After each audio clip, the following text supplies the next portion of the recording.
Assalamualaikum warahmatullahi wabarakatuh. Puji syukur kita panjatkan kehadirat Allah Subhanahu wa Ta'ala karena pada siang hari ini kita masih diberi kesehatan sehingga kita dapat berkumpul di ruangan ini dalam rangka acara diseminasi budaya positif. Bapak Ibu, acara pada siang hari ini adalah wujud dari aksi nyata saya pada kegiatan pendidikan guru penggerak, yakni pada modul 1.4 tentang budaya positif. Adapun pada siang hari ini ada 6 materi yang nanti akan saya sampaikan terkait dengan budaya positif. Harapan saya nanti Bapak Ibu dapat mengambil hikmah atau pelajaran dari materi siang ini. Dan apabila nanti ada yang ingin Bapak Ibu tanyakan atau sampaikan atau ingin berbagi cerita tentang murid-murid atau pembelajaran di kelas, kami persilahkan untuk kita sharing informasi bersama. Langsung saja Bapak Ibu untuk materi yang pertama. Nah, ini adalah kegiatan pemantik Bapak Ibu, yakni kita akan bermain cobalah buka. Dua orang ya. Anda dan teman Anda akan melakukan kegiatan cobalah buka. Anda adalah A dan teman Anda adalah B. Nah, tugas Anda adalah mengepalkan salah satu tangan Anda. Bayangkan bahwa Anda menyimpan sesuatu yang sangat berharga, yang sangat penting bagi Anda. Anda perlu menjaga benda tersebut sekuat tenaga karena begitu pentingnya untuk kehidupan Anda. Sedangkan tugas rekan Anda B adalah mencoba dengan segala cara untuk membuka kepalan tangan Anda. Teman Anda B boleh membujuk, menghardik, mengintimidasi, memarahi, menggoda, menggelitik, bahkan menawari Anda uang agar Anda bersedia membuka kepalan tangan Anda. Coba lakukan kegiatan cobalah buka di atas dengan B secara bergantian. Masing-masing A dan B memiliki waktu 30 detik saja. Coba kita praktekkan.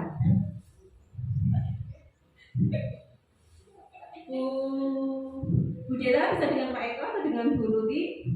Bu Puji dengan Bu Hanifah. Coba Bu, berusaha sekuat tenaga kita rayu teman untuk membuka. Kalau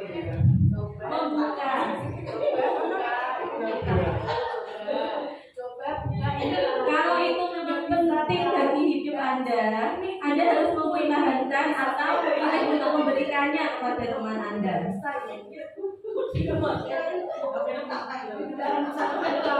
Ini kehidupan saya bisa dilihat semua orang.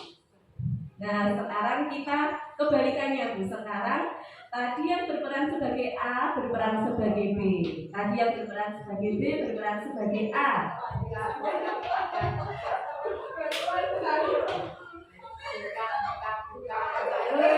Bisa.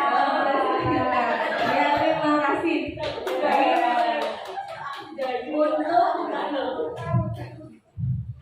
Nah, pertanyaannya adalah, apakah Anda atau B membuka kepalan tangan Anda dan mengapa alasan Anda atau B membuka kepalan tangan Anda? Saya bertanya dulu tadi, siapa yang kepalanya terbuka? Kepalan tangannya terbuka. Bubi Atut. Nah, Bubi Atut, saya ingin bertanya, mengapa Bubi Atut membuka kepalan tangan? Apakah tergoda oleh layunan? Tulis kayaknya mau. Kemudian untuk satu lagi yang tidak membuka kepala tangannya, Bu Hanifah, kenapa Bu? Saya tidak ingin membuka tangan saya karena saya tidak ingin diketahui semua orang tentang kehidupan saya. Terima kasih.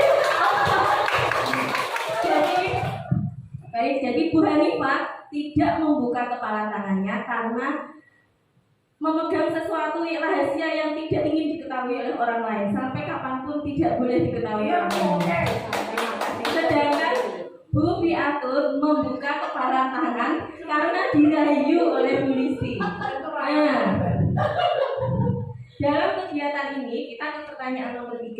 Sesungguhnya siapa yang memegang kendali atau kontrol untuk membuka atau menutup kepalan tangan? Apakah Anda sendiri atau orang lain? Coba, saya ingin tahu jawabannya. Menurut Bu Listi siapa sebenarnya dalam permainan tadi yang memegang kendali? Kita sendiri atau orang lain? Kita sendiri, Bu. Apapun rayuannya orang, apapun yang diberikan, tetap kita teguh pada diri sendiri. Ya, terima kasih. Jadi benar sekali, sebenarnya mau membuka atau menutup itu adalah kita sendiri yang menentukan. Bahkan ketika Bu Biatun memilih untuk membuka, itu pun dengan keinginan sendiri, entah itu karena efek rayuan atau tidak. Tapi sebenarnya dari kegiatan ini adalah bahwa yang memegang kendali atau kontrol itu sebenarnya adalah diri kita sendiri. Kita tidak bisa dikendalikan orang lain. Kalau misalnya toh pada akhirnya kita membuka kepalan tangan, itu pun atas kendali kita sendiri, walaupun motifnya berasal dari luar. Nah, berikut adalah miskonsepsi tentang makna kontrol atau kendali. Miskonsepsi di sini adalah kesalahpahaman umum yang sering ditemui dalam memaknai kontrol atau kendali. Yang pertama, ilusi guru dapat mengontrol murid. Pada dasarnya kita tidak bisa memaksa murid untuk berbuat sesuatu jika murid tersebut memilih untuk tidak melakukannya. Jadi sebenarnya kesalahpahaman yang muncul selama ini dalam pembelajaran adalah bahwa guru bisa memaksa murid. Sebenarnya tidak. Kita tidak bisa memaksa murid. Walaupun tampaknya guru sedang mengontrol perilaku murid, hal demikian terjadi karena murid mengizinkan dirinya dikontrol. Tetapi bila murid tidak mengizinkan dirinya dikontrol, maka guru tidak bisa memaksa murid. Teori kontrol menyatakan bahwa semua perilaku memiliki tujuan. Bahkan perilaku yang tidak disukai sekalipun memiliki tujuan. Kemudian miskonsepsi yang kedua adalah bahwa semua penguatan positif, efektif, dan bermanfaat. Penguatan positif di sini adalah bujukan.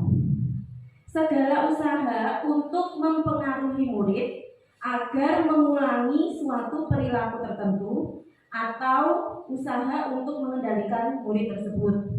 Dalam jangka waktu pendek atau tertentu, kemungkinan murid akan menyadarinya dan mencoba untuk menolak bujukan kita, atau bisa jadi murid tersebut menjadi tergantung pada pendapat sang guru untuk berusaha. Maksudnya begini, selama ini kita berpikir bahwa apabila kita membujuk murid untuk melakukan suatu tugas, itu akan berhasil. Tapi pada dasarnya bujukan itu hanya akan berhasil dalam jangka pendek, tidak untuk jangka panjang. Misalnya kita membujuk murid agar mau mengerjakan PR, maka mungkin hanya untuk jangka pendek murid akan mengerjakan PR, tetapi untuk jangka panjang belum tentu suatu ketika murid bisa jadi tidak mengerjakan PR lagi. Karena bujukan kita itu sifatnya adalah motivasi yang berasal dari luar, eksternal. Motivasi yang berasal dari luar tidak akan bertahan lama pada diri anak. Anak harus memiliki motivasi internal atau ekstrinsik. Makna disiplin dalam budaya kita, disiplin dimaknai menjadi sesuatu yang dilakukan seseorang pada orang lain untuk mendapatkan kepatuhan. Betul tidak, Bapak Ibu? Jadi kita mendisiplinkan siswa supaya patuh dengan kita. Itu pengertiannya disiplin. Padahal sebenarnya disiplin diri ini adalah cara kita mengontrol diri, menguasai diri untuk memilih tindakan yang mengacu pada nilai-nilai yang kita hargai agar tercapai tujuan mulia yang diinginkan. Jadi begini, disiplin itu tidak berasal dari orang lain yang memaksa seseorang agar patuh. Tetapi makna disiplin itu sebenarnya keinginan kita sendiri untuk mematuhi nilai-nilai yang kita yakini benar. Itu sebenarnya pengertian disiplin. Sebagai pendidik, tujuan kita adalah menciptakan anak-anak yang memiliki disiplin diri, sehingga mereka bisa berperilaku yang mengacu pada nilai-nilai kebajikan universal dan memiliki motivasi intrinsik.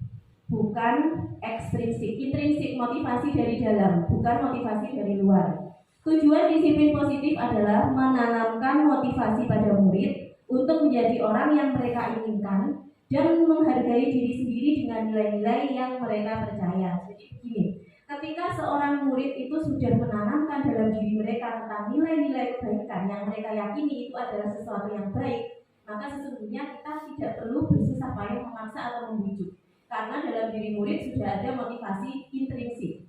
Akan tetapi kebanyakan pada prakteknya murid kita belum memiliki motivasi intrinsik atau kesadaran diri, ya kan harus dipaksa oleh guru. Kebanyakan itu yang kita hadapi di lapangan. Nah, tugas kita adalah bukan untuk memaksa murid supaya patuh dengan kita, tapi bagaimana menumbuhkan motivasi intrinsik agar murid itu kesadaran itu bisa tumbuh dari diri. Karena apa? Karena ketika murid itu kesadaran sudah tumbuh dari dalam dirinya sendiri, hatinya, kita tidak perlu mengarahkan, dia akan tahu sendiri, membimbing jalannya sendiri. Dia akan meyakini mana yang benar, mana yang salah, karena sudah ada motivasi intrinsik. Nah, itulah tugas kita sebenarnya adalah membangun, menumbuhkan motivasi intrinsik. Sekarang kita akan masuk ke pembelajaran 2, teori motivasi, hukuman, penghargaan, dan restitusi. Apa itu?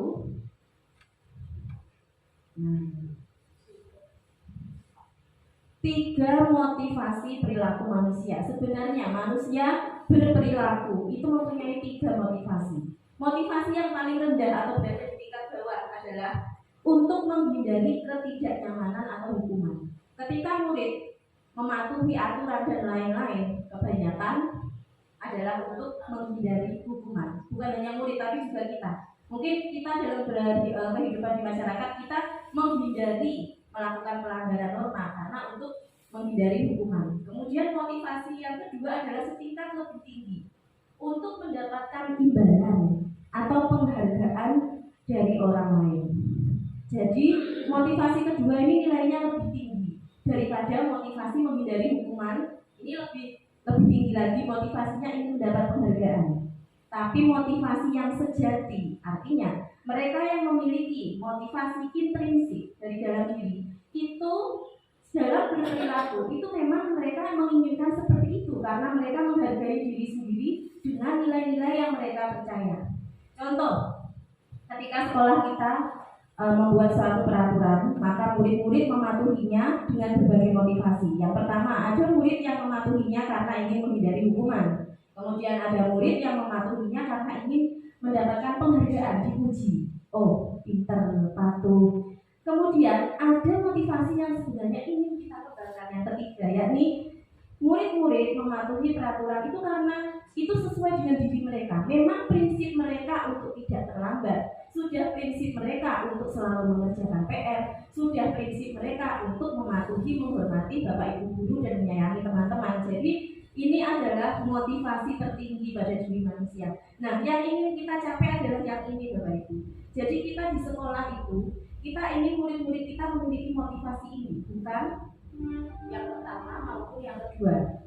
Jadi motivasi yang pertama dan kedua ini masih ada hubungannya dengan reward and punishment. Ada hukuman, ada penghargaan. Dan itu sebenarnya tidak benar. Reward and punishment, hukuman dan penghargaan sebenarnya tidak diperbolehkan. Tidak benar. Sekarang saya mempunyai pertanyaan kepada Bapak dan Ibu. Kira-kira ini hukuman atau konsekuensi? Yang pertama adalah lari mengelilingi lapangan basket 2 kali karena terlambat hadir di sekolah. Hukuman atau konsekuensi? Hukuman. Betul sekali, hukuman. Kenapa Bapak Ibu jawab itu di sini? Disuruh lari, itu menyakiti siswa. Ya. Kemudian yang kedua, membersihkan coretan yang dibuatnya di meja tulis. Hukuman atau konsekuensi? Nah, konsekuensi. Kenapa ini bukan hukuman? Itu timbul atas sesuatu yang dilakukan sendiri. Nah, itu sebagai konsekuensi. Murid diminta untuk push up 15 kali karena tidak menggunakan masker. Hukuman atau konsekuensi? Hukuman. Baik, kalau ini dinyatakan sebagai hukuman, memang betul. Lalu konsekuensinya apa? Seharusnya bagaimana murid apabila tidak menggunakan masker ke sekolah agar jatuhnya tidak sebagai hukuman, tapi sebagai konsekuensi? Nah, betul sekali Bu Bia, terima kasih. Dari murid diminta kembali mengambil masker di rumah. Nah, kalau itu bukan hukuman, tapi konsekuensi karena tidak membawa masker, konsekuensinya pulang ke rumah mengambil masker. Tapi kalau karena tidak membawa masker disuruh push up, itu berarti kita menghukum murid, tidak melatih murid untuk disiplin positif. Kasus keempat, menggantikan kertas tugas teman yang telah dicoret-coret. Konsekuensi. Berarti Bapak Ibu sudah mulai mendapat gambaran mana hukuman, mana konsekuensi. Sekarang saya tanya Bapak Ibu, kira-kira setelah ini kita mau menerapkan hukuman atau konsekuensi? Kita belum ke restitusi ya. Lebih baik mana, hukuman atau konsekuensi? Nah bagaimana? Coba Bu ya. Kenapa konsekuensi itu lebih baik dari hukuman? Nah, mungkin biar mereka tidak melakukan lagi dan mengerti apa yang dibuatnya atau kesalahannya. Tapi kadang kita memberi hukuman dulu. Ya, terima kasih. Jadi konsekuensi itu sesuatu yang timbul dari dampak perbuatannya sendiri yang harus ia bertanggungjawabkan. Tapi konsekuensi di sini masih kita berada pada tahap netral. Kita belum memberi penguatan karakter pada anak. Untuk hukuman Bu, apapun alasannya, hukuman itu adalah pilihan terakhir. Jadi kita bisa menggunakan hukuman, konsekuensi atau restitusi, tetapi untuk hukuman itu tidak disarankan. Hukuman adalah pilihan terakhir kalau bisa ditinggalkan. Nah, hukuman dan penghargaan. Bahkan ini beberapa tahun yang lalu juga saya terapkan di kelas dengan papan reward and punishment. Kalau reward diberi bintang. Kalau hukuman ulat. Atau mungkin penghargaan diberi permen. Kemudian hukuman ya seperti tadi, hukuman berdiri di depan kelas. Sesungguhnya saya ini bertanya dulu Bapak Ibu, hukuman dan penghargaan itu lebih baik mana? Penghargaan. Nah, sebenarnya penghargaan itu nilainya sama dengan hukuman. Penghargaan dan hukuman itu sama, nilainya sama. Dihukum oleh penghargaan. Alfikon menyatakan bahwa penghargaan maupun hukuman adalah cara mengontrol perilaku seseorang yang menghancurkan potensi untuk pembelajaran yang sesungguhnya. Kenapa? Baik hukuman maupun penghargaan itu hanya menciptakan motivasi yang sifatnya dari luar untuk menghindari hukuman, untuk mendapatkan penghargaan. Itu hanya memberikan motivasi yang sifatnya sementara dan dari luar, tidak dari dalam diri. Jadi nilainya sama saja. Hukuman dan penghargaan itu memiliki nilai yang sama. Kenapa demikian? Karena satu, pengaruh jangka pendek dan jangka panjang. Baik hukuman dan penghargaan tidak ada yang memberikan pengaruh jangka panjang. Kedua-duanya hanya memberikan pengaruh jangka pendek. Apabila kita melaksanakan hukuman, maka siswa melakukan disiplin hanya untuk menghindari hukuman. Ketika kita memberikan penghargaan, siswa melaksanakan disiplin hanya karena mengharap penghargaan. Apakah selamanya kita akan memberikan penghargaan seumur hidup? Apakah mulai dari kelas 1 sampai kelas 6 kita akan memberi permen terus kepada siswa yang bisa menjawab? Nah, ini tidak bisa. Jadi hukuman dan penghargaan sama nilainya, hanya memberikan motivasi dari luar, tidak dari dalam.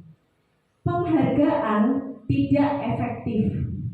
Seperti yang saya sampaikan tadi bahwa apabila kita menerapkan sistem penghargaan, anak itu melakukan sesuatu hanya ingin mendapatkan penghargaan saja. Dan ini tidak bisa selamanya kita memberikan penghargaan seumur hidup. Apabila kita ingin anak-anak kita atau murid kita berperilaku baik, lalu kita seumur hidup akan memberikan penghargaan. Nah, itu tidak bisa seperti itu. Penghargaan merusak hubungan. Kira maksudnya bagaimana ya? Iya, bagaimana Bu? Penghargaan merusak hubungan. Karena kan terus saling berlomba. Nah, ini jawabannya. Untuk penghargaan merusak hubungan itu kan untuk meraih sesuatu penghargaan mereka harus bersaing, akhirnya terpecah persahabatan, pertemanan, yang Betul sekali Bu Bia. Penghargaan merusak hubungan bagi siswa yang mendapat dan tidak mendapat. Nah, ini ada yang mendapat penghargaan, ada yang iri, ada yang tidak mendapat penghargaan, ada yang merasa jengkel. Akhirnya siswa yang tidak memperoleh dapat membenci yang memperoleh. Jadi penghargaan sebenarnya merusak hubungan. Kemudian, ya, hubungan persahabatan, mungkin ini, ya, hubungan pertemanan. mengapa ini tadi judulnya adalah merubah paradigma? Karena kita harus merubah cara berpikir kita, dan itu adalah hal yang sangat sulit. Mengubah cara berpikir yang sudah lazim dipercayai selama ini. Kita berpikir seperti itu, kemudian kita harus mengubah mindset kita atau paradigma yang baru. Itu memang sulit, tapi sebenarnya yang betul memang itu. Sebenarnya itu memang betul seperti itu. Penghargaan mengurangi ketepatan. Ini berdasarkan penelitian. Sebentar. Nah, dalam sebuah percobaan, anak laki-laki berusia 9 tahun diminta untuk melihat gambar-gambar wajah yang ditampilkan di layar, dan mereka harus memberitahukan jika wajah-wajah tersebut sama atau berbeda. Misalnya di layar ditampilkan wajah-wajah, misalnya ada 100 atau 10 wajah, kemudian siswa disuruh mengidentifikasi mana yang sama, mana yang berbeda.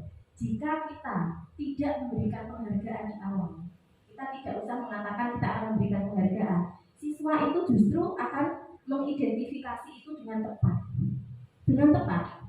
Tapi ketika kita memberikan penghargaan, justru malah tidak tepat.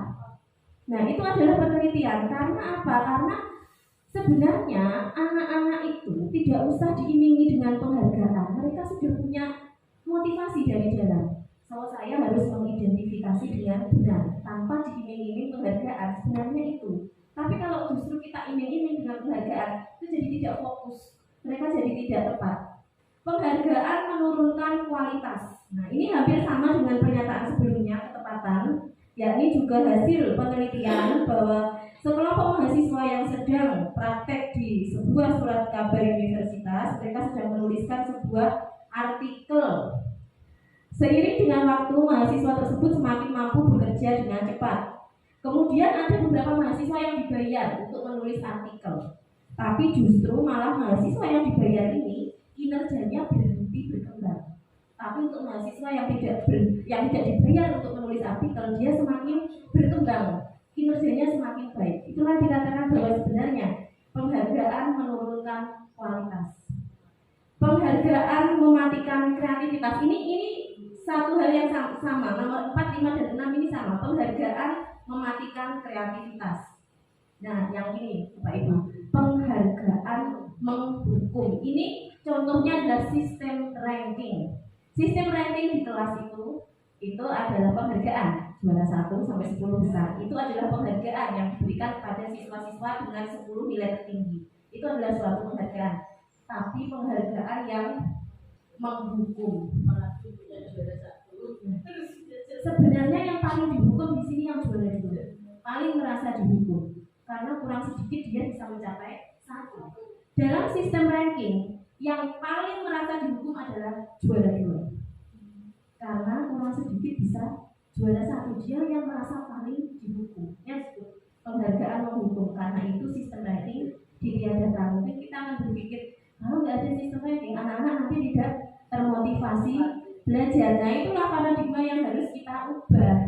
Pemikiran kita yang harus kita ubah. Memang mungkin sepintas terlihat seperti anak-anak tidak termotivasi karena tidak ada ranking. Tapi kita lihat side efeknya, efek sampingnya ketika ada ranking itu dengan tidak ada ranking pada mental anak.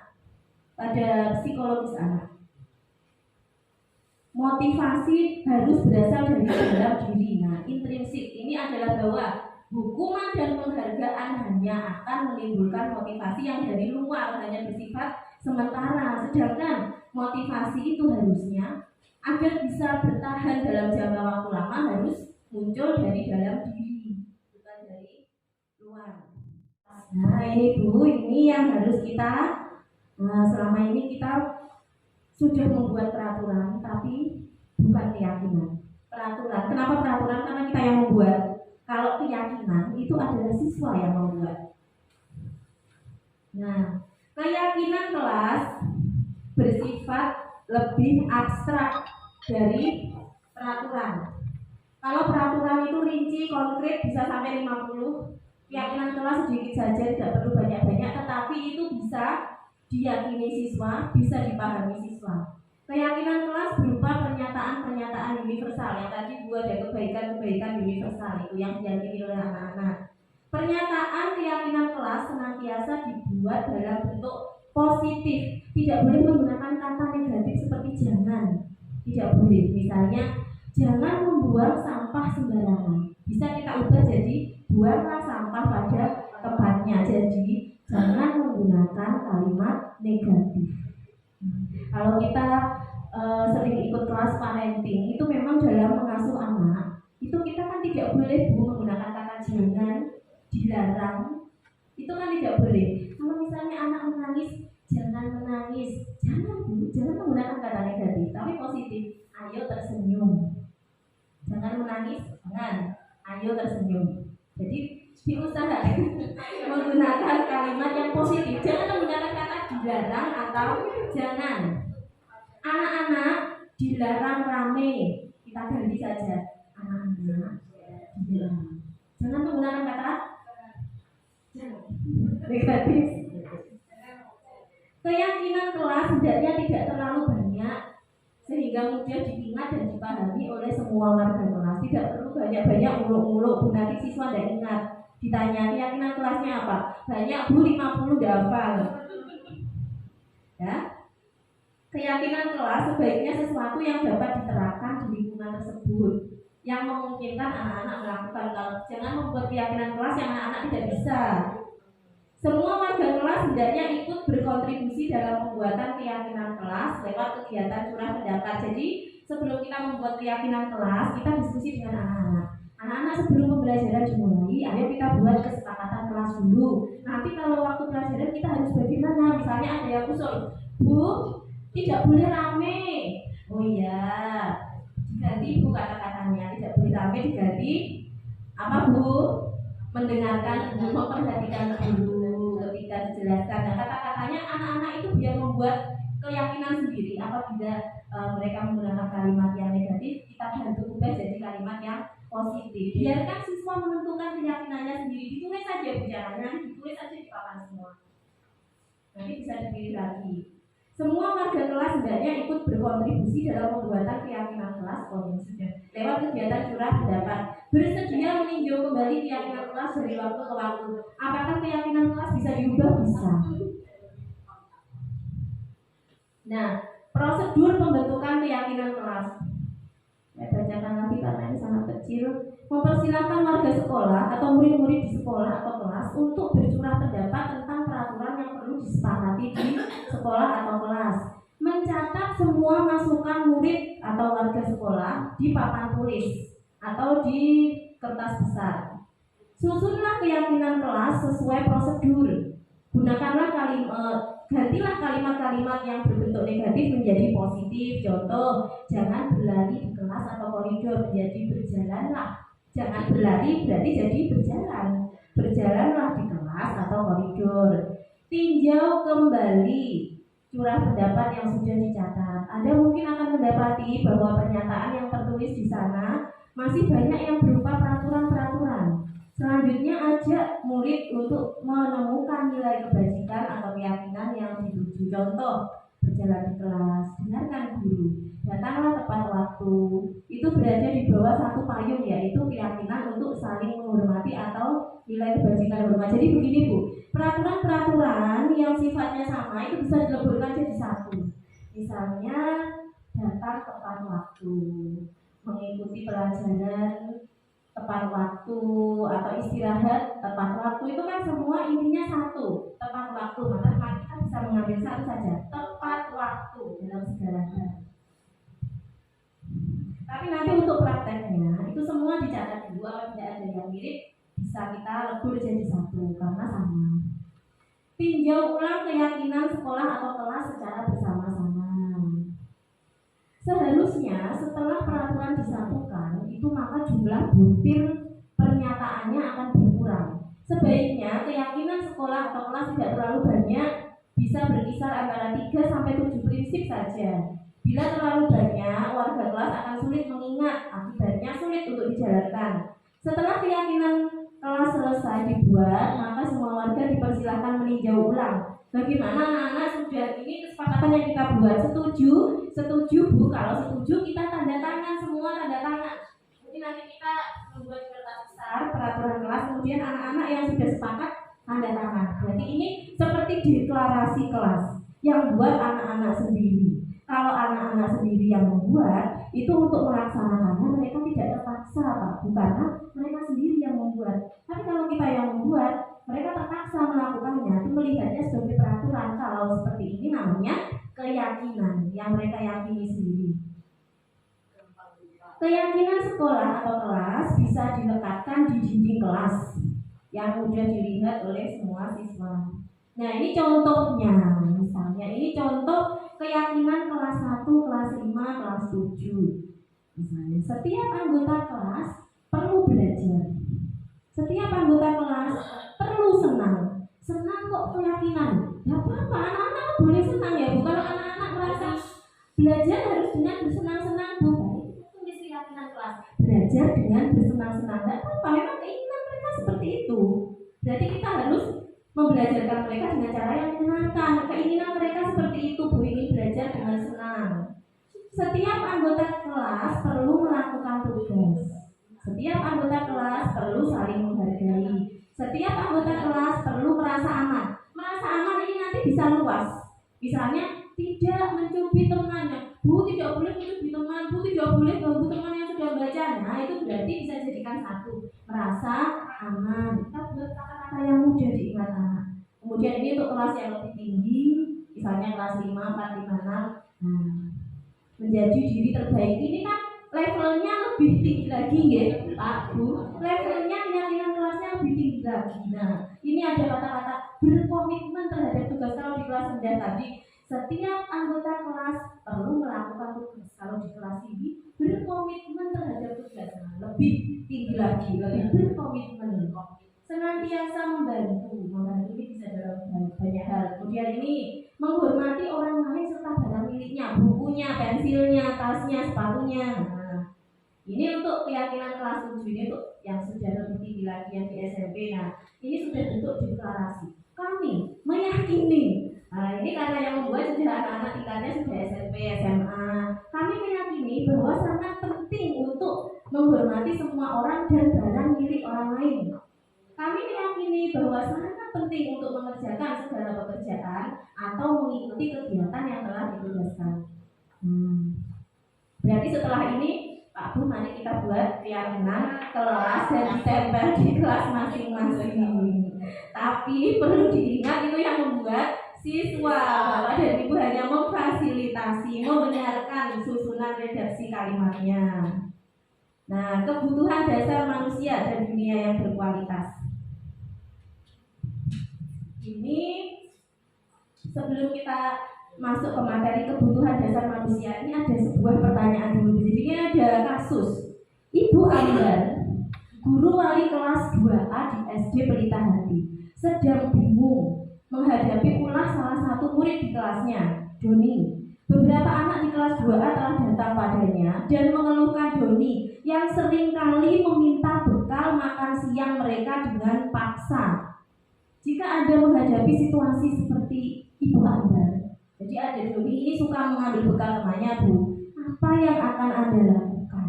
Dan menurut Anda, kira-kira apa alasan Doni melakukan hal itu? Siapa Bu yang ingin berpendapat dulu? Ada nggak Ibu Uci? Enggak Bu. Kira-kira jika Bu Uci ini menjadi Ibu Ambar, murid yang seperti ini kira-kira apa yang akan Bu Uci lakukan? Oke, terima kasih Bu Pana atas waktunya. Kalau saya posisinya di Ibu Ambar, terlebih dahulu kita menanyai mengapa Doni bersikap seperti itu. Kalau bisa waktu menanyai itu jangan di hadapan teman-temannya ya, karena kita tidak tahu alasannya apa dan apa yang Doni sembunyikan dari itu. Terima kasih Bu. Nah, menurut Bu Uci, kira-kira apa alasan Doni melakukan itu? Kira-kira saja Bu, ini kita menganalisis kasus. Ya mungkin Doni tidak dikasih uang saku oleh orang tuanya Bisa jadi ya Bu. ya merasa lapar. Ya, ada lagi Bu mungkin yang lain ingin menganalisis kenapa Doni kira-kira alasannya apa? Merebut makanan temannya ke makan siang. Mungkin Doni sudah membawa bekal Bu ya, Iya. tapi dia mungkin ingin temannya karena dia bisa. tidak punya. Oh, bisa Bu, Ya. bisa. Terima kasih. Betul sekali. Semua itu memang betul Bu. Ini terkait dengan kebutuhan dasar. Jadi semua seperti yang dikatakan tadi bahwa semua tindakan itu memiliki alasan dan murid melakukan kesalahan atau pelanggaran atau bertentangan dengan nilai itu karena ada kebutuhan dasar yang tidak terpenuhi. Nah, kebutuhan dasar ini apa? Kebutuhan dasar ini ada 5. Nah, ini adalah kebutuhan dasar kita semua, bukan hanya murid. Yaitu yang pertama adalah bertahan hidup ya Bu. Kebutuhan dasar manusia itu bertahan hidup. Kemudian cinta dan kasih sayang itu dasar Bu. Semua orang ingin disayangi, dicintai. Kemudian penguasaan, menguasai. Jiwa menguasai itu ada tuh Bu, orang yang ingin berkuasa, menguasai itu kebutuhan dasar. Kebutuhan dasar itu ingin penguasaan. Kemudian kebebasan dan yang terakhir kesenangan. Ini adalah kebutuhan mendasar yang dilakukan manusia. Apabila seseorang melakukan hal-hal yang bertentangan dengan nilai, artinya ada kebutuhan dasarnya yang tidak terpenuhi. Seluruh tindakan manusia memiliki tujuan tertentu. Ketika seorang murid melakukan suatu perbuatan yang bertentangan dengan nilai-nilai kebajikan, nah, coba begini kalimat ini. Ketika seorang murid melakukan suatu perbuatan yang bertentangan dengan nilai-nilai, kalimatnya kan tidak. Ketika seorang murid melakukan suatu perbuatan yang melanggar peraturan, sudah tidak melanggar peraturan lagi karena bukan peraturan, tapi bertentangan dengan nilai-nilai. Tidak melanggar peraturan bukan, kita sudah membuat keyakinan bukan peraturan. Atau melanggar peraturan. Nah, ini kata lainnya, bertentangan dengan nilai-nilai itu kata lainnya, melanggar peraturan. Hal itu sebenarnya dikarenakan mereka gagal memenuhi kebutuhan dasar mereka. Sekarang kita analisis kasus Doni tadi, kita kaitkan dengan kebutuhan dasarnya. Nah, yang pertama Bu, dalam kasus Doni di atas, kebetulan tadi jawaban Bu Puji dan Bu Tia ada juga di sini. Ketika ditanya oleh Ibu Ambar, ketika jawaban Doni karena ia lapar dan orang tuanya tidak membawakannya bekal makan siang, maka Doni melakukan itu karena dia ingin memenuhi kebutuhan dasarnya, yakni bertahan hidup. Karena tidak dibawa bekal, dia lapar. Orang kan harus bertahan hidup, sehingga mengambil bekal temannya. Oh, berarti ada kebutuhan yang ingin dia penuhi, yakni bertahan hidup, survival. Kemudian yang kedua, ini pilihan yang lain lagi. Apabila Doni menjawab bahwa alasannya mengambil bekal temannya karena dia merasa senang temannya jadi memperhatikan dia, caper. Nah, dia temannya ketika dia melaporkan tindakan itu pada gurunya kemudian memberitahu orang tuanya, gurunya jadi perhatian, orang tuanya kemudian memperhatikan dia, berarti kan dia cari perhatian. Kalau jawabannya adalah itu, berarti sebenarnya dia kekurangan kasih sayang. Berarti bisa jadi di rumah orang tuanya cuek, dia sengaja melakukan perbuatan yang bertentangan dengan nilai karena dia ingin diperhatikan. Ada kebutuhannya yang tidak terpenuhi, yaitu kebutuhan akan kasih sayang dan rasa diterima. Nah, kemudian beda lagi bila Doni menjawab. Dalam kasus di atas, apabila jawaban Doni adalah dia merasa hebat karena temannya jadi takut dengan dia dan menuruti keinginannya, maka sebetulnya Doni sedang berusaha memenuhi kebutuhan dasarnya, yakni penguasaan. Aku ingin jadi yang hebat di kelas, semua teman harus takut, harus tahu benar. Jadi dia ada kebutuhan yang belum terpenuhi, yaitu penguasaan. Dia ingin memenuhi itu. Nah, bila jawaban Doni bahwa dia merasa bosan dengan bekal makanan yang dibawakan ibu tadi ya Bu, bosan pengen cip punya teman. Nah, karena ibunya selalu membawakan yang sama. Oleh karena itu dia ingin mencoba makanan temannya yang beraneka ragam. Maka sebenarnya Doni sedang berusaha memenuhi kebutuhannya akan kebebasan, kebutuhan akan pilihan. Dia ingin menu yang berubah-ubah itu kebebasan. Itu melulu dia bosan sehingga mengambil punya temannya. Kemudian kemungkinan yang kelima, bila Doni menjawab yang melakukannya karena iseng, dia senang melihat wajah teman-temannya yang kesal karena dia pengen iseng saja, pengen jahil. Menurut dia ekspresi teman-teman kalau kesel itu lucu Bu, ada yang matanya melotot, ada yang mulutnya mencucu, itu lucu Bu buat saya senang melihat ekspresi seperti itu. Oh, ini dari memang dia sedang bersenang-senang, dia ingin memuaskan kebutuhannya kesenangan, ingin bersenang-senang dengan cara menjadi temannya. Nah, kalau Bapak Ibu, kalau kita bisa mengidentifikasi kebutuhan siswa, misalnya kita bisa mengetahui oh anak kita ini butuh kasih sayang, kita jadi tahu solusi apa. Kalau misalnya tadi Doni di rumah kurang perhatian, maka kita bisa di sekolah memberikan perhatian, bisa menghubungi orang tuanya, anak ini butuh perhatian. Selama ini kalau ada masalah dan kita tidak bisa memecahkannya, kemungkinan satu, kita belum mengetahui sebenarnya kebutuhan apa yang belum dipenuhi oleh yang belum didapatkan si anak ini. Selalu ada motivasi di balik tindakan. Nah, kasus Bu Besti. Ini saya sendiri Bu yang membuat kasusnya. Jadi Bu Halimah adalah kepala sekolah yang baru ditugaskan. Ibu, ini hanya cerita fiktif ya. Kita bisa mengambil pelajaran dari kasus ini. Bu Halimah adalah kepala sekolah yang baru ditugaskan di SD Kucing Indah. Sejak kedatangannya di sekolah itu, Bu Halimah mencoba untuk menyesuaikan diri. Ini hanya fiktif loh ya ceritanya. Menyesuaikan diri dengan lingkungan di sekolah tersebut. Sebagian besar guru-guru dapat menerima kehadiran Bu Halimah. Namun ada beberapa guru yang selalu bereaksi negatif pada kebijakannya dan dengan frontal mengemukakannya di rapat guru mingguan. Salah satunya Bu Besti. Kamu tertawa. Oh tidak Bu, ini hanya cerita fiktif Bu ini. Bu Besti sering kali mempertanyakan kebijakan yang diambil oleh Bu Halimah tanpa argumen yang kuat. Senang itu mengada-ngada, bertanya saya gak ya Bu ya. Kemudian rekan-rekannya sesama guru itu sampai heran dengan perilaku Bu Besti karena sebelumnya ia dikenal sebagai guru yang pendiam, yang selalu mengikuti kebijakan, bahkan selama ini cenderung diam bila di rapat guru. Bu Cici, ini hanya cerita fiktif Bu. Ya Bu, biar jenengan gak ngantuk Bu. Nanti kalau kita buat yang lain di SD mana nanti jenengan nanti ngantuk ya. Begini di SD Kucing Indah, bukan di SD Kucing juga. Nah, Bu Cici kemudian sahabat Bu Besti mencoba mendekatinya dan menanyakan apa yang menyebabkan dia bertindak seperti itu. Nah, dari investigasinya Bu Cici ada beberapa kemungkinan. Jawaban Bu Besti seperti ini yang pertama. Iseng sih aku sebenarnya, aku senang lihat kesebaran itu kebingungan. Kalau aku tanya-tanya jenazah, iseng tak Bu pengen jaraknya jengkel, KS-nya ya. Senang yang melihat kepala sekolahnya itu kebingungan dan ditanya-tanya. Nah ini berarti kebutuhan Bu Besti yang mana Bu yang sebenarnya ingin dipenuhi? Nah Bu Besti berarti dia itu di rumah gak senang-senang mencari kesenangan di sekolah dengan cara bertanya yang enggak yang membuat dia senang melihat temannya bingung. Nah ini dia mencari kesenangan di sekolah, mungkin di rumah tidak mendapatkan.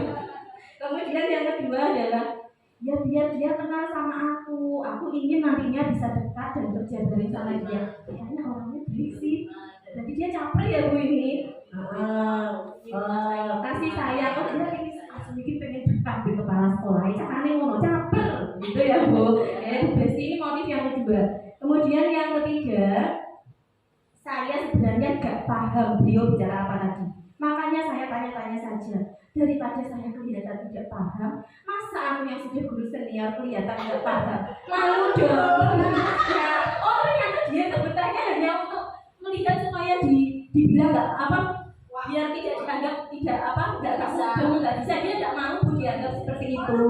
Makanya dia bertanya karena merasa saya itu kan lebih senior, saya harus bisa menguasai ini. Nah, ini berarti ada kebutuhan yang mana, Bu? Penguasaan. Penguasaan itu adalah pengakuan orang lain bahwa dia bisa. Jadi dia jadi dia memang bertanya-tanya, dia nggak bisa loh, biayanya kok bisa itu pertanyaannya bagus karena nggak mau diremehkan. Nah itu bisa, itu dari malu dong. Gaya ngomongnya Mbak Lima itu monoton sekali ya, bosan saya mendengarnya. Saya pikir tidak akan selesai ngomong begitu saja, gak ada cara yang lain apa menyampaikan materi. Nah ini berarti kebutuhan apa ya Bu yang ini? Kebebasan, dia itu ingin bebas, menjelaskan ngomong sampai ngantuk loh, gue habis makan mie ngantuk, dijelaskan caranya seperti itu. Bu Besti dan Bu Cici. Nah, dunia berkualitas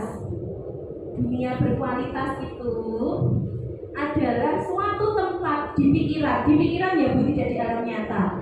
Suatu tempat di pikiran seseorang, tempat menyimpan gambaran representasi dari semua yang diinginkan. Jadi dalam dunia berkualitas itu semua yang terbaik dalam hidup, membuat bahagia dan terpenuhinya kebutuhan dasar. Jadi setiap orang itu punya dunia berkualitas di pikirannya, di mana dunia itu semua kebutuhan dasarnya terpenuhi. Ia dicintai, ia bebas. Kelima kebutuhan dasarnya itu terpenuhi. Orang-orang, tempat, benda, nilai-nilai, kepercayaan yang penting akan ada di sana. Untuk masuk ke dunia berkualitas, syaratnya adalah sesuatu itu harus terasa sangat baik bagi Anda dan memenuhi setidaknya satu atau lebih kebutuhan dasar Anda. Oh, berarti ini dengan kata lain ideal ya Bu, dunia ideal yang kita inginkan. Tapi sayangnya gambaran dunia berkualitas itu unik, spesifik, tapi jika Anda bisa hidup di dunia berkualitas, hidup akan sempurna. Sayangnya Anda tidak bisa tinggal di sana karena itu hanya ada di pikiran. Nah, kaitannya dengan pembelajaran kita terhadap murid adalah murid itu mempunyai gambaran dunia berkualitas. Nah, jadi murid itu, anak-anak itu di pikirannya itu ada dunia berkualitas Bu. Saya tuh ingin sekolah begini, gurunya itu baik, gak pernah ngasih PR, gini-gini. Nah, itu menurut mereka, itu dunia berkualitas mereka. Semua kebutuhannya terpenuhi. Aku menguasai kelas, aku bisa semua pelajaran. Semua teman-teman tunduk padaku. Aku tiap hari dapat makanan yang berbeda-beda, menunya beda-beda. Itu menurut mereka adalah dunia berkualitas mereka. Nah, kita, apakah kita ada di dalam dunia berkualitas ini? Ini loh, sebagai pendidik, kita atau sekolah hendaknya itu menjadi bagian dari dunia berkualitas murid. Berarti begini, jika sekolah atau guru menjadi bagian dari dunia berkualitas murid, artinya dia nyaman berada di sekolah. Artinya dia senang di sekolah. Artinya setiap hari dia selalu ingin kembali ke sekolah karena sekolah itu sudah jadi dunia yang berkualitas baginya. Gurunya semua baik, semua membimbing, tidak ada hukuman. Nah, itu akan menjadi dunia yang berkualitas buat murid-murid kita. Jadi mari kita ciptakan dunia yang berkualitas. Walaupun itu hanya di angan-angan murid kita, tetapi kita harus berada di sana. Nah, untuk menciptakan rasa senang mereka akan sekolah. Mereka ingin kembali ke sekolah yang merupakan dunia yang nyaman bagi mereka. Nah, itu sebenarnya tujuan kita menerapkan budaya disiplin yang positif adalah agar sekolah ini, agar kita menjadi bagian dari dunia berkualitas murid yang selalu diinginkan murid untuk berada di sana. Nah, ini restitusi. Sekarang kita fokus ke restitusi. Ada 5 posisi kontrol. Nah, ini ada 5 posisi yang diterapkan seorang guru, orang tua ataupun atasan dalam melakukan kontrol. Kelima posisi tersebut adalah 1. Sebagai penghukum, 2. Pembuat rasa bersalah, 3. Sebagai teman, 4. Sebagai pemantau, dan 5. Sebagai manajer. Ini Bapak Ibu, sebelum kita lanjut, saya ingin bertanya kepada panjenengan semua, dari kelima posisi ini, hubungan kita dengan murid itu lebih selama ini kemana sih? Kita posisi kontrol kita terhadap murid itu kita sebagai penghukum atau sebagai rasa bersalah atau kita sebagai temannya atau sebagai pemantaunya atau kita sudah bersikap sebagai manajer. Mungkin kita perlu tahu dulu bedanya masing-masing. Tapi kalau saya perhatikan secara umum itu kita seringnya ada di posisi ini 1 dan 2. Dulu itu selama ini termasuk diri saya sendiri itu dulu seringkali hanya di posisi 1 dan 2 atau paling mentok di 3 ini. Teman, kita belum belajar untuk ini, belum bisa, tapi kita sedang belajar untuk menjadi pemantau atau manajer. Nah, baik Bapak Ibu, berikut ini ada sebuah kasus yang ditanggapi dengan 5 cara, yakni posisi guru pada 5 posisi. Mari kita simak videonya.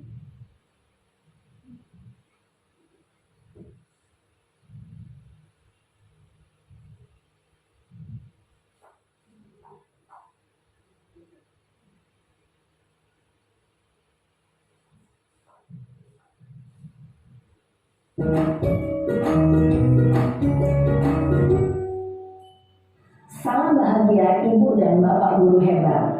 Dalam penerapan disiplin positif restitusi, salah satu program yang dikembangkan adalah 5 posisi kontrol. 5 posisi kontrol dalam restitusi adalah proses perjalanan seorang pendidik agar dapat mengenali dirinya. Pada video kali ini, kita akan membahas tentang 5 posisi kontrol yang dikembangkan oleh Diane Goshen dan contoh penerapannya.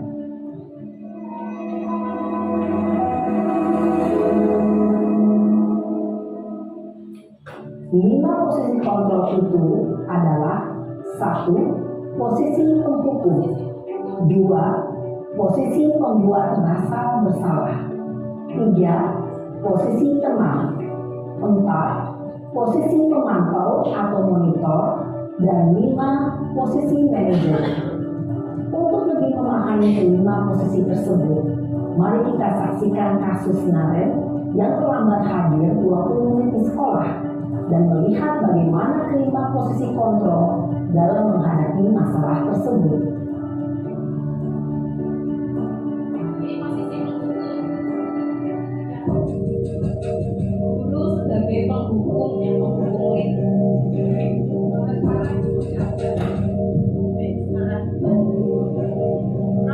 Naren! Sini kamu! Selamat pagi, Bu. Selalu terlambat. Kamu deh, pasti terlambat. Maaf, Bu. Saya Apa? Apa coba? Alasan kamu apa lagi? Kapan sih kamu tidak terlambat? Malas sekali ya kamu jadi anak. saya Dasar pemalas. Gak kapok-kapok sih kamu. Sudah berapa kali terlambat? Sana, kamu keliling lapangan basket 2 kali. kenapa saya harus ke lapangan basket, Bu? Kenapa? Kamu orang ibu. Berani-beraninya jawab. Sudah terlambat, masih berani jawab pula. Sekarang, keliling lapangan basket 5 kali sekalian. Biar kapok. Cepat. Pergi sana ke lapangan basket. Posisi penghukum biasanya berbicara dengan nada tinggi, menghardik, menunjuk-nunjuk, menyakiti, dan menyindir. Hukuman bisa berupa fisik maupun psikis. Ibu dan Bapak guru hebat, dampak yang terjadi pada murid ketika guru berada pada posisi penghukum adalah murid cenderung akan memberontak, bahkan menyimpan dendam.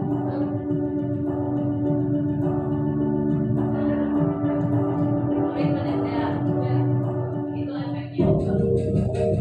Nah, ini sekarang sebagai pembuat merasa bersalah.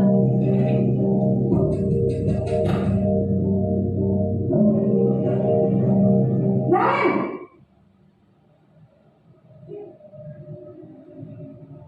Selamat pagi, Bu. Naren, kamu kenapa terlambat lagi, nak? Ya Tuhan, Naren, kamu senang ya bikin ibu susah ya? Kalau kamu terlambat lagi, nanti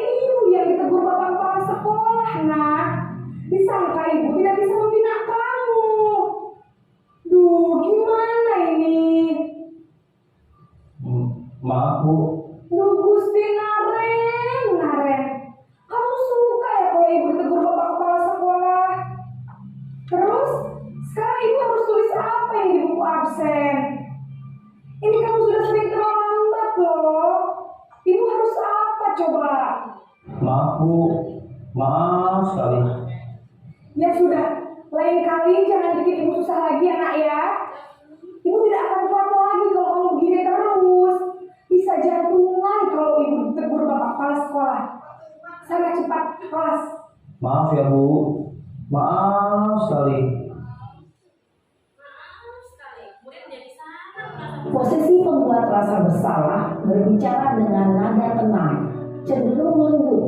Namun kata-kata yang diutarakan membuat murid merasa menjadi orang yang gagal, memandang buruk dirinya sendiri, merasa tidak berharga, dan tidak sanggup membahagiakan orang lain.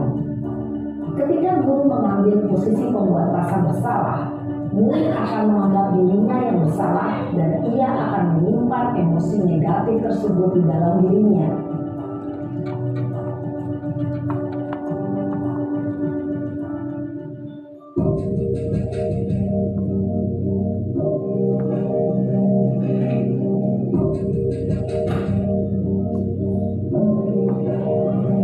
Bahagia sayang. Iya Bu, habis ibu saya lupa bangunkan saya Bu. Kamu malah menyalahkan ibu kamu. Kamu bukannya anak yang larinya paling kencang. Kok terlambat sih? Iya Bu, saya memang terlambat bangun tadi. Jadi biarpun saya lari kencang, tetap gak kekejar Bu. Ya sudah sana. Nanti lain kali larinya lebih kencang lagi ya. Biar gak terlambat lagi. Bikin seneng ibu. Demi ibu. Bisa kan? Bisa lah Bu. Ya sudah sana masuk kelas. Ibu beresin urusan absen kamu. Kamu ini ada-ada saja. Dalam posisi teman, guru berbicara dengan nada suara ramah, akrab, cenderung bersenda gurau untuk menjaga suasana tetap santai. Murid akan merasa senang, aman, dan akrab dengan guru. Identitas yang tercipta adalah identitas sukses atau berhasil. Namun, perlu diingat, karena ini masih dorongan eksternal, maka ada faktor ketergantungan dari murid kepada orang tertentu. Di sini guru absennya, sehingga di lain waktu murid bisa berperilaku baik, namun hanya kepada orang-orang tertentu saja. Ini posisi yang sedang kita pelajari, memantau dan manajer.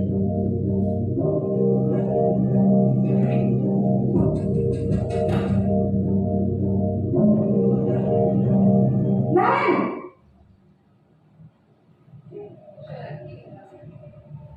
Selamat pagi Bu.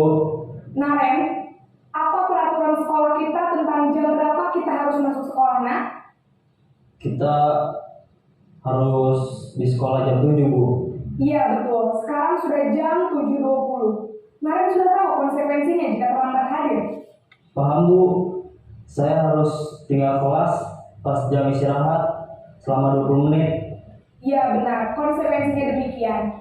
Jadi nanti jam 9.30 pas istirahat, kamu harus tinggal di kelas, kerjakan tugas tambahan untuk ketertinggalan kamu, ya? Baik Bu. Posisi pemantau mengandalkan penghitungan atau data untuk mengontrol murid. Guru mengarahkan murid berdasarkan peraturan dan konsekuensi. Seorang pemantau menunjukkan bahasa tubuh dan ekspresi wajah yang datar dan cenderung formal. Netral, konsekuensi tadi kan netral, memantau konsekuensi. Ini cara yang betul sebagai manajer.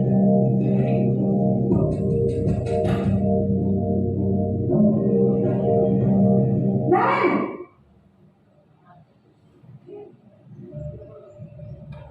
Selamat pagi Bu. Selamat pagi Naren. Maaf Bu, saya terlambat. Iya, sekolah masuknya jam 7, sekarang sudah jam 7.20. Jadi sekarang bagaimana ini Naren? Maaf Bu, saya lupa setel alarm saya semalam. Baiklah, menurut kamu, keyakinan sekolah yang mana yang perlu kamu tingkatkan? Menghargai diri sendiri dan orang lain mungkin ya Bu. Setuju. Jadi, apakah Naren meyakini prinsip saling menghormati tersebut? Iya Bu, saya meyakininya. Apakah Naren bersedia memperbaiki masalah keterlambatan ini? Bersedia Bu. Bagaimana kamu akan memperbaiki masalah keterlambatan ini? Saya akan coba untuk tidak lupa menyetel alarm saya Bu. Baik, kalau Naren lupa menyetel alarm di rumah, ada orang yang kira-kira bisa bantu mengingatkan tidak? Ada Bu, kakak saya, Kak Emma. Ada lagi selain Kak Emma?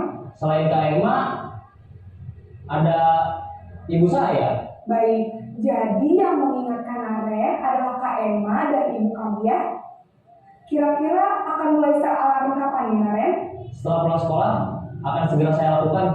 Baik, jadi Naren akan setel alarm untuk bangun besok pagi dan akan diingatkan oleh kakak dan ibunda Naren ya. Ada lagi yang mungkin perlu dilakukan Naren agar tidak terlambat bangun lagi? Tidak ada Bu. Baik Naren, terima kasih untuk kerjasama kamu. Sekarang kamu perlu kembali ke kelas untuk belajar. Baik Bu, terima kasih. Posisi manajer adalah posisi kontrol yang disarankan untuk membimbing murid memiliki sikap disiplin yang positif, yaitu murid yang mandiri, bertanggung jawab, dan dapat memecahkan masalah. Tujuan dari posisi ini adalah agar murid dapat berefleksi atas tindakannya. Guru akan dengan tulus memberikan pertanyaan-pertanyaan bermakna, sehingga membuat murid dapat belajar dari kesalahannya dan mencari sebuah solusi untuk menyelesaikannya. Ibu dan Bapak guru hebat, setelah mengamati adegan kelima posisi kontrol tadi, kira-kira posisi mana yang paling ideal? Posisi mana yang dapat menunjang motivasi intrinsik murid? Ya, tentu posisi manajer. Posisi ini memang posisi ideal dan ingin dituju setiap pendidik. Pada posisi inilah, guru dapat menerapkan disiplin positif yang berpihak pada murid, yang memerdekakan murid. Perjalanan seorang pendidik tentunya tidak mudah untuk sampai pada posisi seorang manajer. Namun, tujuan kita pasti, yaitu menciptakan murid-murid yang mandiri, merdeka, dan bertanggung jawab. Semoga penggambaran 5 posisi kontrol yang telah diperlihatkan ini dapat menjadi ajang refleksi bagi kita semua, agar dapat terus mengasah dan menerapkan disiplin positif yang memerdekakan murid. Mari terus.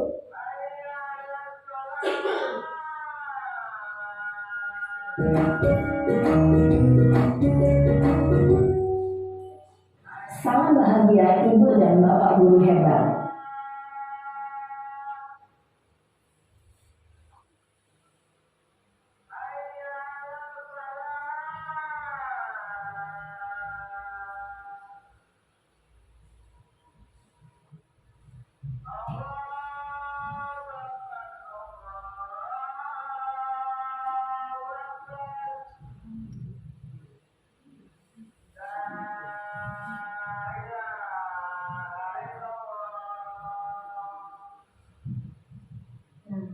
Baik Bapak Ibu, kita sudah menyaksikan video tentang 5 cara untuk mengontrol murid pada posisi yang berbeda-beda. Saya ingin Bu Risti mungkin memberikan pendapat tentang 5 posisi tersebut. Menurut Bu Risti, posisi mana yang paling efektif untuk mengontrol murid dan mengapa? Dari apa yang kita dari tampilan video tadi, menurut saya yang baik dilakukan sebagai pengajar yaitu manajerial. Manajer itu alasannya anak tidak merasa dihukum dan anak bisa berpikir secara kritis apa yang akan dia lakukan terhadap kesalahannya.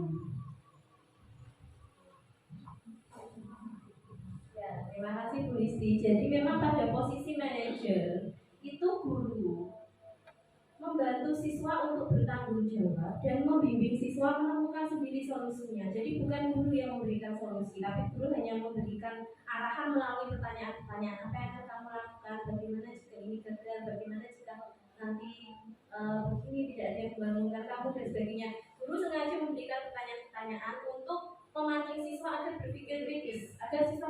menemukan solusi untuk masalahnya sendiri. Bapak Ibu, keterampilan kita perlu belajarkan keterampilan bernalar kritis pada anak-anak. Sebab apa? Ini adalah kita membekali mereka dengan keterampilan hidup nantinya. Mereka ketika dewasa nanti, bukan hanya dewasa, tapi dari kecil mereka harus bisa menyelesaikan masalah mereka sendiri dengan cara-cara yang bertanggung jawab. Jadi sebenarnya itu yang ingin tujuan akhir atau yang ingin dicapai oleh cara restitusi kemudian pada posisi manajer, yakni membelajarkan siswa untuk bertanggung jawab terhadap solusi yang dipecahkannya sendiri, solusi masalah tersebut. Nah, segitiga restitusi ini adalah cara-cara melakukan restitusi tadi sebagai peran manajer tadi, bagaimana caranya supaya kita bisa melaksanakan itu. Nah, itu ada tahapan-tahapannya. Yang pertama adalah menstabilkan identitas murid dulu. Murid yang melakukan kesalahan, melakukan hal-hal yang bertentangan dengan nilai-nilai kebajikan itu identitasnya harus distabilkan. Maksudnya jangan diberi label gagal tadi loh. Kita stabilkan dulu. Misalnya dengan teori kontrol kita semua akan melakukan hal yang terbaik yang bisa kita lakukan. Misalnya ibu guru juga pernah terlambat. Ibu guru juga pernah melakukan kesalahan itu. Jadi agar anak tidak merasa, tidak menyalahkan diri sendiri, tidak merasa bersalah, tapi identitasnya tidak pada identitas gagal. Kita stabilkan dulu. Identitasnya kita stabilkan. Kemudian validasi tindakan yang salah. Semua perilaku memiliki alasan. Kamu melakukan ini pasti ada alasannya. Kenapa? Semua kita jangan melabeli siswa dengan itu perbuatan salah. Tapi kamu pasti punya alasan kan? Kenapa? Menanyakan keyakinan. Kita semua memiliki motivasi internal. Menanyakan keyakinan kelas tadi. Kenapa misalnya ketika siswa dalam terlambat, apa keyakinan kelas kita? Misalnya dalam waktu belum, apakah kamu sudah melaksanakan itu? Belum, seperti itu. Jadi ada 3 tahap ya. Yang pertama adalah kita stabilkan dulu identitas anak. Setelah itu kita validasi tindakannya yang salah, dan kemudian kita tanyakan keyakinannya. Nah ini menstabilkan identitas. Bagian dasar dari segitiga bertujuan untuk mengubah identitas anak ini dari orang yang gagal karena melakukan kesalahan menjadi orang yang sukses memperbaiki kesalahan. Anak yang melanggar peraturan karena sedang mencari perhatian adalah anak yang sedang mengalami kegagalan. Dia mencoba untuk memenuhi kebutuhan dasarnya, namun ada berkurang. Kalau kita mengkritik dia, maka kita akan tetap membuatnya dalam posisi gagal. Kalau kita ingin dia menjadi reflektif, maka kita harus meyakinkan si anak dengan cara mengatakan kalimat-kalimat ini. Ini adalah tindakan menstabilkan identitas. Misalnya, berbuat salah itu tidak apa-apa. Tidak apa-apa berbuat salah, karena memang manusia belajar dari kesalahan. Kalau tidak pernah berbuat salah, justru tidak pernah belajar. Bapak Ibu, pendidikan karakter, pengenalan karakter, penanaman karakter itu justru efektif ketika anak-anak telah melakukan kesalahan. Jika anak-anak tidak pernah berbuat salah, kita tidak bisa menguatkan karakternya. Justru ketika anak-anak melakukan kesalahan itu adalah kesempatan kita untuk menguatkan karakternya. Di situ. Berbuat salah itu tidak apa-apa. Tidak ada manusia yang sempurna. Saya juga pernah melakukan kesalahan seperti itu. Kita bisa menyelesaikan ini. Bapak atau Ibu tidak tertarik mencari siapa yang salah, tapi Bapak Ibu ingin mencari solusi dari permasalahan ini. Kamu berhak merasa begitu. Misalnya, saya dipukul Bu, ya saya jotos, saya balas. Ya kamu berhak melakukan itu, kan pembelaan diri dia. Kamu berhak melakukan itu. Apakah kamu sedang menjadi teman yang baik buat dirimu sendiri? Kalau kita mengatakan kalimat-kalimat di atas, akan sangat sulit, bahkan hampir tidak mungkin buat anak untuk membangkang. Bapak Ibu kalau belum sudah kita semprot, anak pasti akan membela diri dan membangkang kita. Susah, tapi kalau kita stabilkan dulu identitasnya, dia harus dibuat menjadi nyaman. Itu nanti akan membuat mereka menjadi tenang. Para guru yang bertugas mengawasi anak-anak saat mereka bermain di halaman sekolah mengatakan bahwa bila mereka mengatakan kalimat tersebut hanya butuh 30 detik untuk mengubah situasi yang sulit menjadi kooperatif. Anak-anak itu nanti akan kooperatif dengan kita, bisa diajak kerjasama karena kita tidak melabeli mereka dengan identitas gagal. Seolah-olah kita mengerti alasan mereka melakukan itu.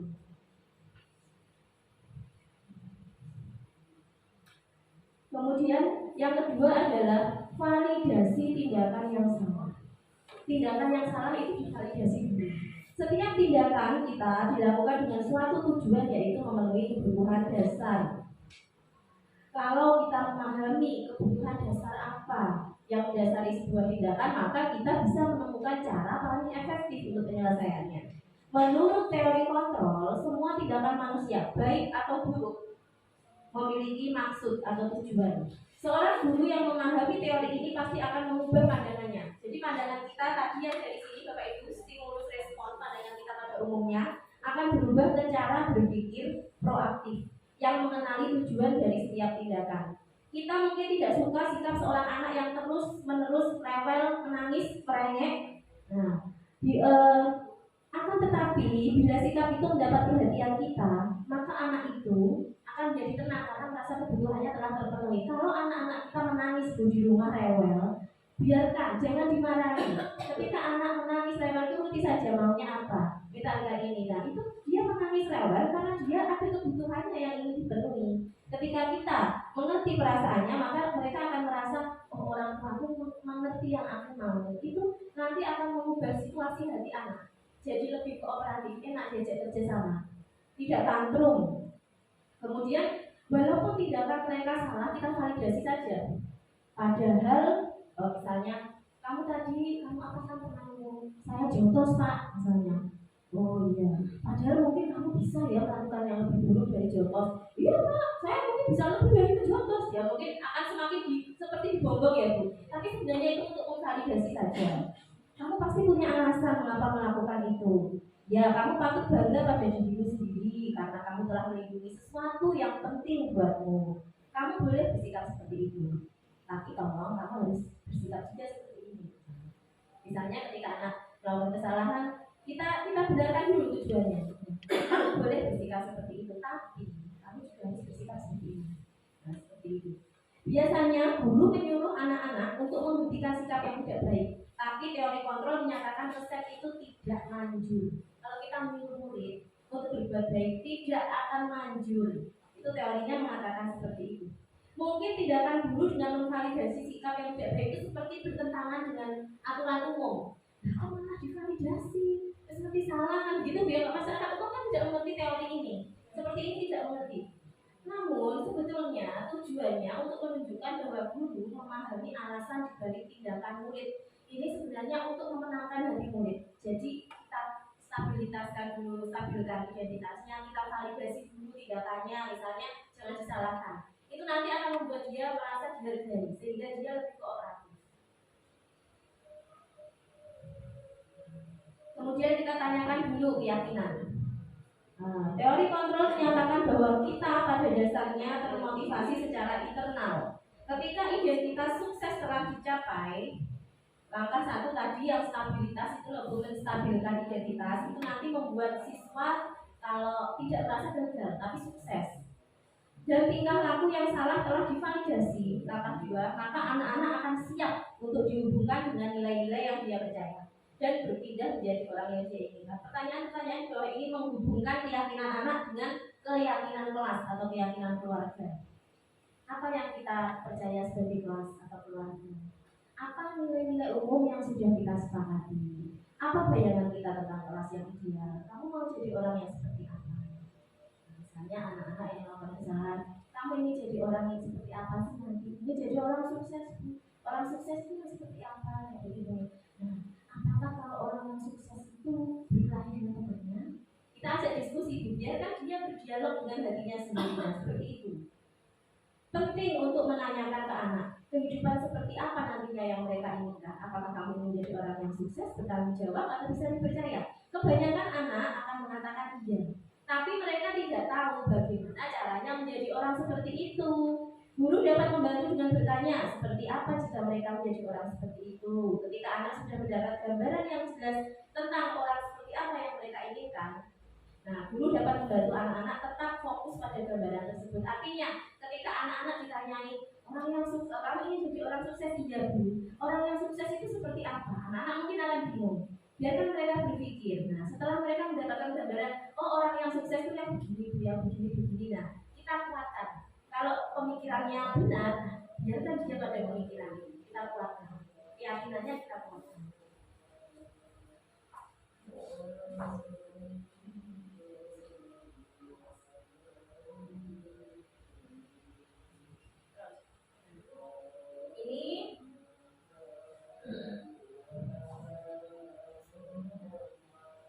Ini adalah cara restitusi. Cara melakukan restitusi yang benar. Yang meliputi 3. Salam dan bahagia, Ibu dan Bapak guru hebat. Pada video kali ini kita akan membahas tentang salah satu program disiplin positif yang diterapkan di lingkungan sekolah yang dikenal dengan nama restitusi.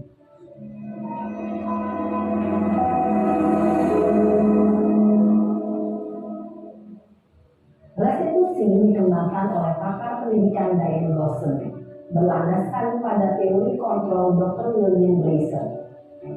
Segitiga restitusi adalah suatu proses dialog yang dijalankan oleh guru atau orang tua agar dapat menghasilkan murid yang mandiri dan bertanggung jawab. Pada saat guru di posisi manajer, aspek yang dikembangkan pada murid adalah motivasi intrinsik, sehingga penanaman nilai-nilai kebajikan dapat tumbuh dan berkembang menjadi suatu kebiasaan positif yang akhirnya membentuk karakter murid. Proses dialog ini terdiri dari 3 langkah yang digambarkan pada ketiga sisi pada segitiga restitusi. Sisi pertama adalah menstabilkan identitas. Sisi yang kedua adalah validasi tindakan yang salah. Dan sisi yang ketiga adalah menanyakan keyakinan. Ibu dan Bapak guru, berikut ini akan menunjukkan bagaimana seorang guru berada dalam posisi manajer menggunakan penerapan segitiga restitusi.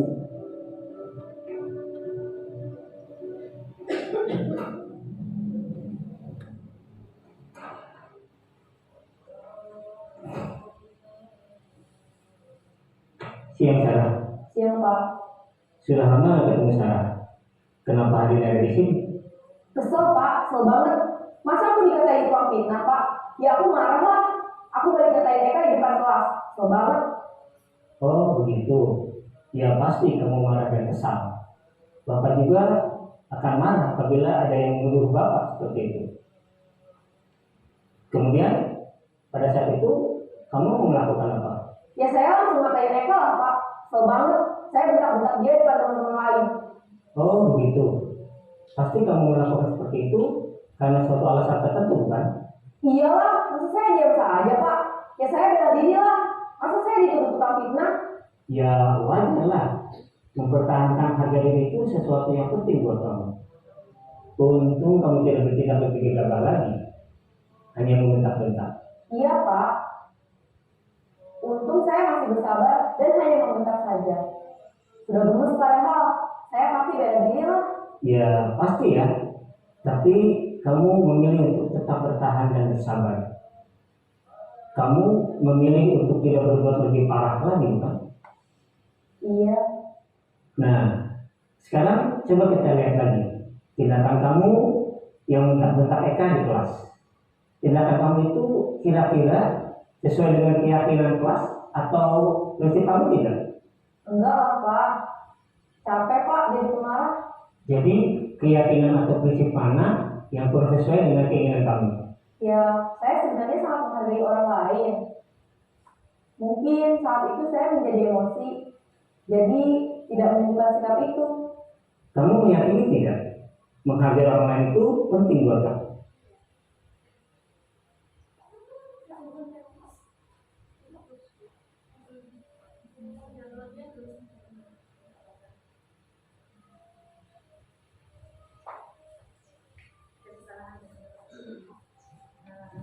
Nah, dari sini kita sudah dapat gambaran ya Bapak Ibu bahwa